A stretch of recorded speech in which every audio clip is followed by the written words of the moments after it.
Hi అండి. మా పల్లెటూరు పచ్చదనాన్నయితే చూసేయండండి. మామిడి చెట్లకి మామిడి పూతయితే మామూలుగా లేదండి. అదుర్స్ కాయలొస్తే ఇంక చెప్పే పనే లేదు.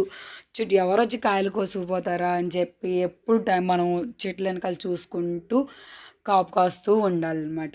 అలాగే నిమ్మ చెట్లు, టొమాటో ఇప్పుడు ఈ సీజన్‌లో అండి మా వైపంతా టొమాటో చెట్లు, వంకాయ చెట్లు, గుత్తి వంకాయ, మామూలు వంకాయ, చిక్కుడుకాయ చెట్లు, సొరకాయ ఇవైతే ప్రతి ఇంట్లో కాసినప్పుడల్లా అందరి ఇంటికి కవర్లు కట్టి అందరి ఇళ్ళకి పంపిస్తూ ఉంటారు.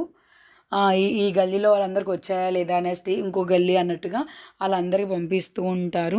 ఇదిగోండి నిమ్మ చెట్లయితే మామూలుగా లేదండి. ప్రతి ఆకాకి కాయలైతే ఉన్నాయండి. అంజూర ప్లాంట్ మనం లాస్ట్ టైం వీడియో అయితే చూసాము. దగ్గరగా 50 ఫ్రూట్స్ వరకు వస్తాయి. నేను మా ఫ్రెండ్ ఇద్దరం షేర్ అయితే చేసుకున్నాము. ఇలా టమాటో చెట్లు అన్ని రకాల చెట్లు అయితే ఉంటాయండి. ములక్కాయ చెట్లు కూడాను. మన రేగిపళ్ళ చెట్టు ఫేవరెట్ ఫ్రూట్ కదా, డైలీ మీతో షేర్ చేసుకుంటూ ఉంటున్నాను. రేగిపళ్ళ పచ్చడి అని చెప్పి, రేగిపళ్ళ వడియాలని చెప్పి, రేగిపళ్ళు అని చెప్పి ఇలా అరటికాయ చెట్లకైతే గెలలు అయితే స్టార్ట్ అయిపోయాయండి. గోరింటాకు చెట్టు, బొప్పాయి ఇలా అన్ని రకాల ఫ్రూట్స్ని అయితే ఇళ్ళల్లో పెంచుకుంటూ ఉంటారు.